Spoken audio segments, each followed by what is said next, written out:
Welcome to the new video on crypto coin. The 2008 Liberty Hawaii State Quarter is one of the most visually striking coins released in the State Quarter program by the United States Mint, and it represents the proud history, culture, and identity of the state of Hawaii, which officially became the 50th state of the United States in 1959, a milestone that makes this quarter especially meaningful to collectors and history lovers alike.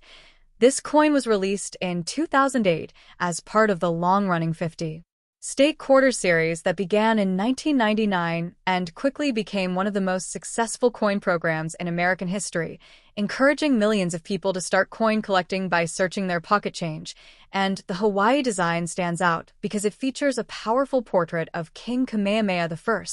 the legendary ruler who unified the Hawaiian Islands, with his arm extended toward the islands, symbolizing leadership, unity, and the formation of a single kingdom, while the background shows the Hawaiian island chains stretching across the field of the coin, making it both a geographic and historical statement in metal. In this video, we take a deep dive into the full story behind the 2008 Hawaii Quarter, including the symbolism of the design, the historical events behind Hawaii's 1959 statehood, how the coin was selected, how many were minted, what errors and varieties collectors look for, how condition affects value, and why this quarter continues to attract attention in the numismatic market even years after its release, because beyond its face value of 25 cents, it carries a layered narrative of exploration, monarchy, annexation, and modern state identity. And when you examine the reverse design closely, you'll notice the detailed engraving work that brings the royal figure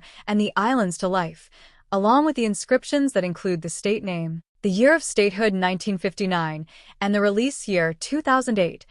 all carefully arranged to balance artistry and readability. The obverse of the coin continues the familiar portrait of George Washington used across the State Quarter series, tying Hawaii's unique story into the broader national coinage tradition. And this combination of a standard obverse with a customized reverse is one of the reasons the series became so educational, since each coin acts like a small history lesson you can hold in your hand. And for collectors, the Hawaii Quarter is available in Philadelphia, and Denver Mint strikes as well as proof versions from San Francisco, with proof coins typically showing sharper detail and mirror-like fields, making them especially attractive for high-grade sets. When discussing value in a long-form collector guide like this, it's important to explain that most circulated Hawaii quarters remain worth face value, but uncirculated rolls, certified high-grade examples, deep cameo proofs, and notable mint error coins, such as double dies, off-center strikes, or dramatic die chips, can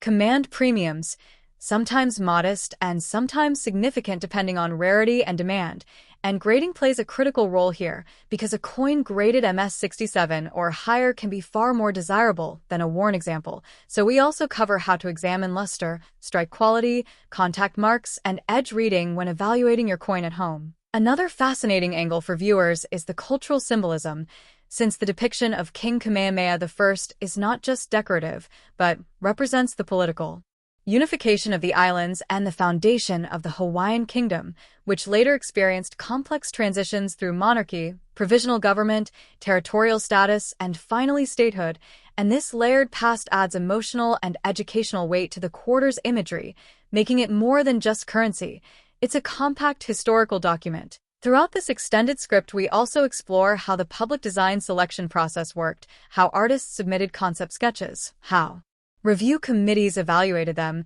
and how final approval was granted, showing viewers the journey from idea to finished coin, while also giving practical collecting tips such as how to store your Hawaii quarter safely, how to avoid cleaning damage, how to build a complete state quarter album, and how to track mintages and varieties. So by the end of the video, the audience not only understands the 2008 Hawaii Quarter and its connection to 1959 statehood, but also gains broader knowledge about coin collecting strategies, grading standards, and market behavior, turning a simple quarter into the starting point for a much deeper collecting adventure.